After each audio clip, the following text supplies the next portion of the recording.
Irmãos, um olhar de julgamento pode destruir a identidade, fazendo o fracasso parecer o fim de tudo. Certa vez, um pai estava sentado à mesa do jantar, esperando seus 2 filhos, para que eles pudessem ter aquele instante que diariamente eles desfrutavam em família.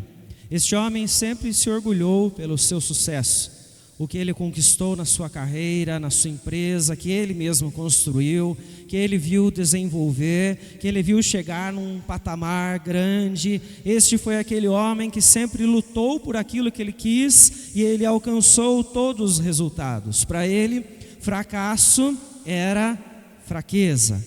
Os filhos então entram naquele instante na sala de jantar, eles se sentam à mesa e o pai começa um diálogo com eles. O pai começa a perguntar como é que foi o dia, como é que eles estiveram junto com os amigos, como é que foram os resultados das provas que eles estavam então realizando em meio à escola. Um deles, o mais novo, com o semblante todo feliz, com os olhos brilhantes, ele pega então a sua prova e ele mostra a excelência do seu trabalho, a melhor nota. Ele ficou super feliz, o pai ficou radiante.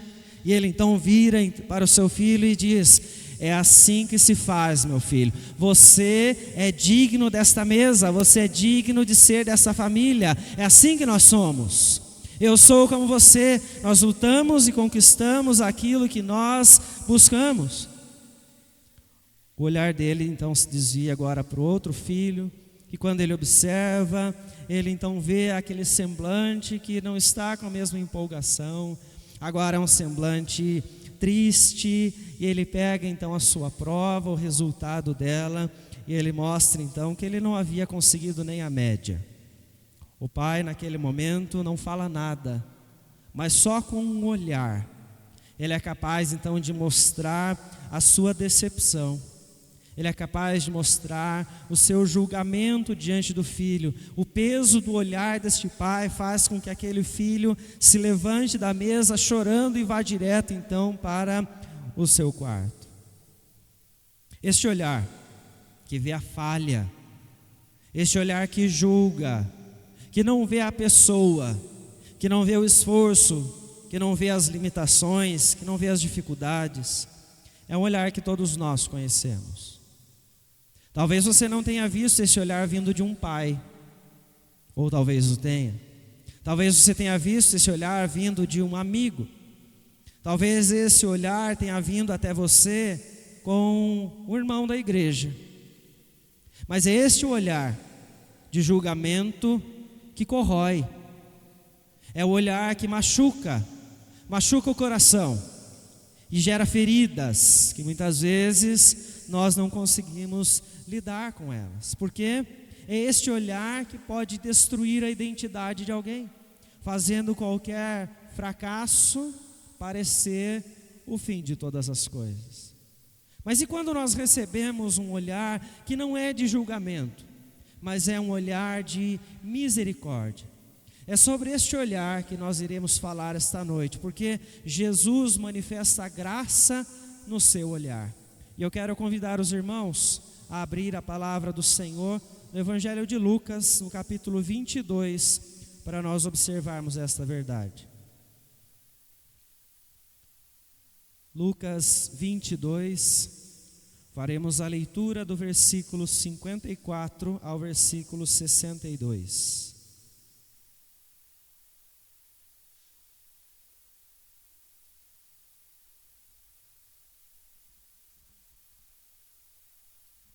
Diz o seguinte, a palavra do Senhor: então, prendendo, o levaram e introduziram na casa do sumo sacerdote. Pedro seguia de longe, e quando acenderam fogo no meio do pátio e juntos se assentaram, Pedro tomou lugar entre eles. Entre mentes, uma criada, vendo assentado perto do fogo, fitando-o, disse: este também estava com ele. Mas Pedro negava, dizendo: mulher, não o conheço. Pouco depois, vendo outro, disse: também tu és dos tais. Pedro, porém, protestava: homem, não sou. E tendo passado cerca de 1 hora, outro afirmava dizendo: também este verdadeiramente estava com ele, porque também é galileu. Mas Pedro insistia: homem, não compreendo o que dizes. E logo, estando ele ainda a falar, cantou o galo. Então, voltando-se o Senhor, fixou os olhos em Pedro, e Pedro se lembrou da palavra do Senhor, como lhe dissera: hoje 3 vezes me negarás, antes de cantar o galo. Então Pedro, saindo dali, chorou amargamente. Vamos orar mais uma vez? Senhor, diante da tua palavra, nós pedimos que o Senhor nos ajude a compreender, que o Senhor, pelo poder do teu Espírito Santo, ilumine a nossa mente, direcione os nossos pensamentos, nos faça compreender, a Deus, a tua verdade, e assim nos transforme, Senhor. Molde o nosso coração, nos edifique, a Deus, nos encha com teu Espírito Santo, para podermos sair da tua casa esta noite com a certeza de quem é o Senhor, de como o Senhor, ó Deus, olha para cada um de nós. Em nome de Cristo Jesus, que nós oramos e desde já agradecemos ao Senhor. Amém, Senhor Deus. Irmãos, todos nós conhecemos então a história de Pedro. Nós sabemos que Pedro foi aquele discípulo que caminhou com Jesus sobre as águas. Pedro então foi aquele que confessou a Jesus como o Cristo. Pedro foi um grande líder, mas a palavra do Senhor, ela nos faz então entender o que acontece quando um grande líder falha, ou o que acontece quando aquele que deveria estar firme desmorona. A passagem então ela nos leva a entender um dos momentos mais difíceis da vida de Pedro. Esse texto fala do instante da sua negação, do seu fracasso perante o ministério, perante o discipulado, perante o serviço que ele está então a desempenhar diante de Cristo Jesus. É aqui que a sua autoconfiança aparece e automaticamente ela é quebrada. É neste momento que nós vamos ver então a profundidade do encontro de um discípulo verdadeiro com o olhar do seu mestre, que é Cristo Jesus. O texto então nos mostra: Jesus está preso. A traição de Judas trouxe à tona a verdade que Jesus contou aos seus discípulos durante a última ceia: um de vocês irá me trair.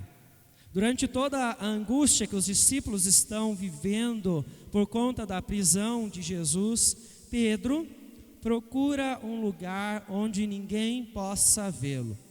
E o texto nos conta que é no meio do pátio, então na casa do sumo sacerdote, onde Jesus então ele é levado, que ele se senta próximo ao lugar onde eles estão acendendo um fogo para se aquecer naquela noite. A sua fisionomia, ela não é estranha das pessoas, ela é conhecida por muitos. Onde Jesus estava, Pedro estava também. E é por conta disso que esconder a sua trajetória, esconder a sua identidade é quase impossível. Uma criada que estava ali naquele instante olha para Pedro, olha bem para o seu rosto e afirma: este também estava com ele.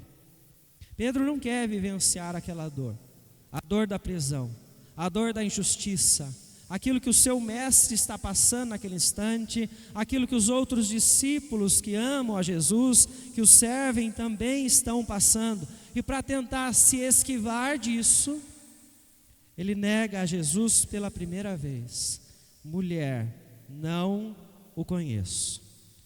E é dessa forma então que o discípulo de Cristo está mostrando que ele não entendeu que identidade foi essa que foi entregue a ele. A identidade que ele recebe não pelo que ele fez, pela sua personalidade, mas a nova identidade que ele recebe por meio da fé que ele então ganha de Cristo Jesus. Ele esquece nesse momento das suas promessas a Jesus, ou das intenções do seu coração, as melhores que ele desenvolveu ao longo de toda a trajetória que ele teve com Jesus nestes 3 anos. Ele mostrou boa vontade, ele mostrou querer servir, mas ele esquece tudo isso. e agora ele se volta para si mesmo. Pedro nega a Jesus por olhar para si mesmo e buscar desta forma um conforto, um lugar onde ele pudesse estar melhor do que os outros discípulos estavam, um lugar que ele pudesse se achar de uma forma mais tranquila, mais alegre, talvez até mais satisfeito. Mas não foi suficiente um olhar de julgamento sobre Pedro. Agora outra pessoa também o observa, como o texto então nos diz, e ela diz: também tu és dos tais. O discípulo que havia afirmado ser Jesus o Cristo rejeita o seu Senhor ao dizer mais uma vez: homem, não sou. Não importam quantos minutos passem, o coração de Pedro está voltado a se esquivar daquela circunstância, a fugir da verdade que o seu coração então naquele momento estava afirmando. Ele não se identifica como um discípulo, ele está então tentando de todas as formas dizer isso. Após uma hora, ainda outra pessoa repete: também este verdadeiramente estava com ele, porque é Galileu. Pedro não olha para Cristo, Pedro olha para si mesmo. Os olhares de Pedro nesse momento são olhares para suas vontades, para suas necessidades particulares. Ao invés de ele se fixar naquele então que ele sabe que é o seu Salvador, agora ele procura então segurança em si mesmo. Olhares de vergonha, olhares de insatisfação, tudo isso ele está demonstrando para aquelas pessoas, e ele então responde: homem, não compreendo o que dizes. E é nesse instante que a palavra do Senhor ela nos lembra que o galo cantou como um soar de um alarme que não alcançou só os ouvidos desse discípulo, mas penetraram ao fundo do coração de Pedro. E novamente, as palavras de Jesus aos seus discípulos, que uma vez já através da traição de Judas foram confirmadas, agora pela terceira negativa e o cantar do galo, outra vez Jesus revela seu total conhecimento sobre os fatos e sobre as intenções do coração humano. Jeremias 17:9 diz: o coração é mais enganoso do que qualquer outra coisa, e sua doença é incurável. Quem é capaz de compreendê-lo? Essa leitura feita na versão NVI, Nova Versão Internacional, ela nos faz então entender que a vida de Pedro, ela é repleta de demonstrações de autoconfiança. Ele está inundado agora por essa doença que o texto traz, ou seja, a doença do pecado. Algo impossível de ser curado, de ser tratado pela força ou pela capacidade humana. Isso é visto de forma muito clara nos corações de pessoas que estão revelando a sua confiança nos seus méritos, nas suas capacidades, na sua inteligência. Os olhares dessas pessoas, elas não buscam então a Deus para se satisfazer, mas elas buscam a aprovação dos homens. E é dessa maneira que você pode ver então quantos são aqueles que estão temendo mais o julgamento dos homens do que o de Deus. Aqueles que estão procurando mais a aprovação dos homens do que a própria aprovação de Deus. Veja então como é que as pessoas estão se comportando, jovens que estão confiando mais em si mesmos, utilizando o linguajar que para eles é interessante, indo a lugares que para eles é mais confortável, trazendo às pessoas uma imagem de si mesmos que não é agradável a Deus, mas que é agradável a si e aos outros que estão observando.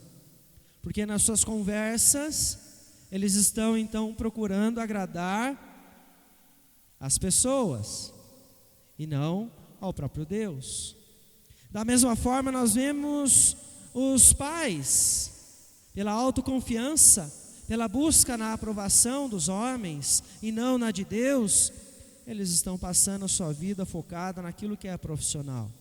Como nós vamos fazer a nossa empresa crescer, como a minha carreira pode alavancar, como a minha vida financeira ela pode melhorar. Isso é muito mais importante do que o serviço a Deus, do que a aprovação do Senhor.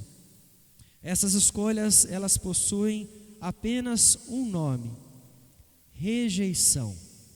Afirmamos então, assim como Pedro, que o nosso coração não está preocupado com a aprovação de Deus, mas sim a aprovação dos homens, e nós então não nos importamos com a verdade de Cristo.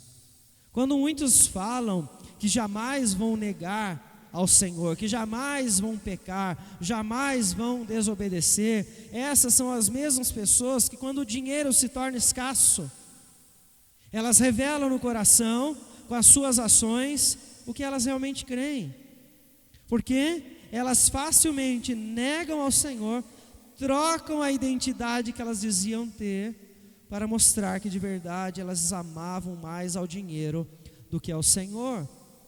Muitos, como Pedro, se comportam dessa forma. Muitos são aqueles que afirmam que a igreja é o lugar mais importante para nós estarmos, mas quando as prioridades surgem, o dia do Senhor passa a ficar em segundo plano. O que de fato então está no centro dos nossos corações? Porque esse tipo de comportamento mostra que nós facilmente rejeitamos a Cristo pelas nossas prioridades. Nós rejeitamos a verdade do Senhor para agradar o nosso coração, para nós vivermos num conforto, para nós satisfazermos aquilo que nós então queremos, para nós ficarmos bem, não para que o Senhor então aprove a nossa vida ou aquilo que nós estamos então idealizando para nós. As pessoas buscam o conforto, conveniência, a aprovação, sucesso, longe daquele que é a autoridade sobre todas as coisas, longe daquele que revela a nós a verdade sobre a vida, que é o nosso Senhor Jesus Cristo. Mas isso não é surpresa para Deus. Às vezes você pode estar achando então que você falhou e que Deus não sabia que isso era possível. Não, Deus conhece. Ninguém é capaz de se esconder de Deus, ninguém é capaz de esconder os seus pensamentos do Senhor, as intenções do coração, porque foi Ele quem nos fez. Foi o Senhor que te criou, foi Ele que te formou. Então, por conta disso, Ele é o único que pode refazer você. Ele é o único que pode refazer os vasos que Ele mesmo moldou para que cumpram a sua própria vontade. A palavra do Senhor, ela nos mostra então que a fuga dos olhares é a tentativa de esconder quem Ele é. Pedro está tentando fazer isso. Pedro está tentando então de todas as formas fazer com que as pessoas não entendam que ele em algum instante afirmou ser discípulo de Cristo Jesus. Mas ele apenas reforça com as suas ações aquilo então que as pessoas estavam dizendo. Ele era sim um dos que estavam junto, mas que apesar de estar no meio, ele agora não estava com seu coração completamente voltado ao Senhor. Nós vemos então que a terceira vez que ele nega a Jesus, ele traz à sua memória aquilo que o Senhor havia falado. A sua memória então se recorda que o Senhor Jesus já tinha predito isso, porque o Senhor Jesus sabia quem era Pedro, sabia como é que Pedro estava se comportando como discípulo no coração, quais eram as suas intenções e o valor então de suas promessas. Isso faz ele lembrar da sua autoconfiança, quando ele disse ao seu mestre que ele seria fiel até o fim. E é por isso que nós dizemos que o cantar do galo não atingiu apenas os seus ouvidos, mas o profundo da sua mente e também do seu coração. Porque no exato momento que isso acontece, a cena que nós vemos o texto representar para nós, é que Jesus olha fixamente nos olhos do seu discípulo. Ao momento em que ele nega, o canto do galo acontece, os olhos se cruzam, e a reação de Pedro não foi outra a não ser chorar amargamente, por ver o seu Senhor preso e caminhando agora para a morte, como ele havia já predito e anunciado aos seus discípulos. O olhar de Jesus, no entanto, não é um olhar de julgamento sobre Pedro nesse instante, mas é um olhar de misericórdia. Jesus, ao longo do seu ministério, ele se encontrou com diversas pessoas. Ele olhou então para a multidão quando eles estavam seguindo, e eles já estavam com fome e cansados, e nesse instante o seu olhar foi um olhar de compaixão, pois ele os via como ovelhas que não tinham um pastor. Ao se encontrar então com a ameaça dos religiosos perante aquela mulher que havia adulterado, os olhos de Jesus se voltam a ela não como um olhar de julgamento, mas como um olhar de misericórdia. E ele oferece a esta mulher um novo caminho de vida, através então do seu perdão. Ainda quando Jesus se depara com aquela que era vista como inimiga do seu povo, o olhar de Jesus para aquela então a quem ele pediu água, o olhar de Jesus mais uma vez é de misericórdia, é de compaixão, é de graça, porque para esta ele oferece então agora a água da vida, a qual ela não precisaria mais correr atrás para satisfazer aquilo que ela mais encontrava, a alegria. Este é o olhar. Este é o olhar que está agora fixo em Pedro. Este é o olhar que a cena então está congelada na nossa mente e que nós estamos observando logo após então essa tentativa de Pedro fugir quem ele é. O próprio Jesus faz ele se lembrar o que ele fez, o que ele falou e quem de fato ele é. E Jesus mostra nesse momento com um olhar sem palavras que ele não veio então para julgar Pedro, para julgar o mundo, mas para então o salvar. O olhar de misericórdia de Jesus a Pedro conduz este discípulo a um choro. Ele chora amargamente, mas é um choro de arrependimento. Ele se arrepende de ter confiado em si mesmo, achando que ele seria a fonte de toda a sua satisfação, achando que ele seria bom, achando que ele seria forte, achando então que ele poderia agradar aquelas pessoas, que ele não precisaria de suporte no momento em que ele fosse confrontado. Pedro se arrepende nesse instante. Ele se arrepende de ter olhado para si mesmo e não olhado para Jesus. E por isso essas lágrimas surgem na vida deste homem. O arrependimento é a mudança de caminho. Pedro ele é conduzido pelo olhar de Jesus a mudar o caminho que ele está trilhando e retornar ao caminho da graça. Retornar aos pés de Jesus. Porque em Jesus nós encontramos a graça. Graça esta que não anula os nossos pecados, mas que perdoa quando trilhamos o caminho do arrependimento. Os sacrifícios que agradam a Deus são um espírito quebrantado, um coração quebrantado e contrito a Deus não desprezarás. Diz o Senhor então através do Salmo 51, versículo de número 17. Por muitas vezes nós trilhamos o caminho do merecimento, onde nós fazemos achando que pela nossa força nós então conquistaremos algo, mas nós não vamos conquistar, nós vamos nos fortalecer apenas se nós trilharmos o caminho da graça.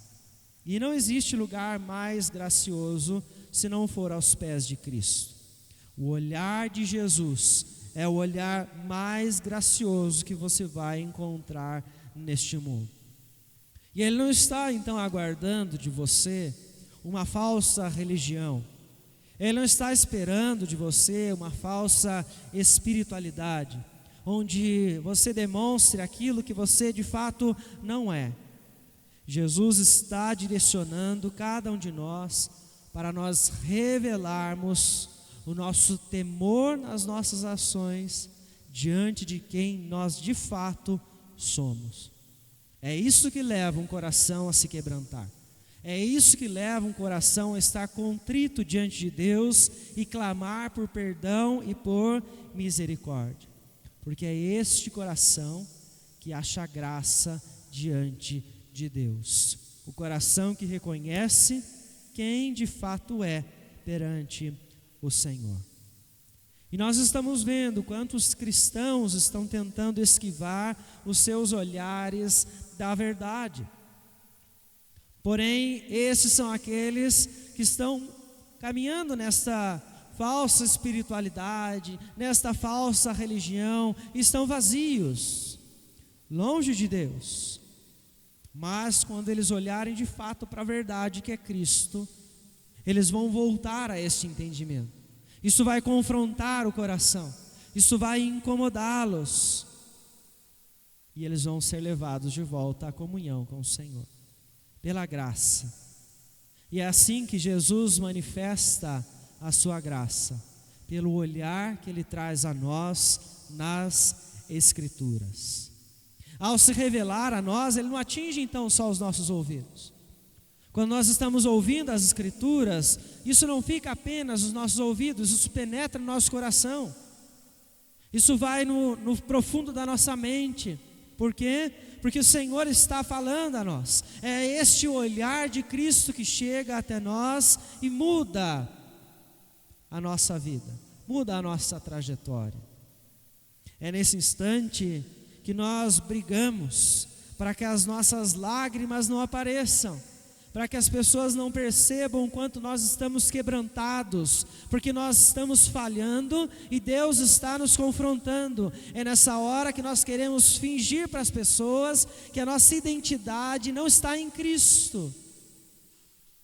Mas é nessa hora que nós não podemos esconder do nosso Criador quem de fato somos. É nesta hora que Deus molda o nosso coração para nos trazer de volta.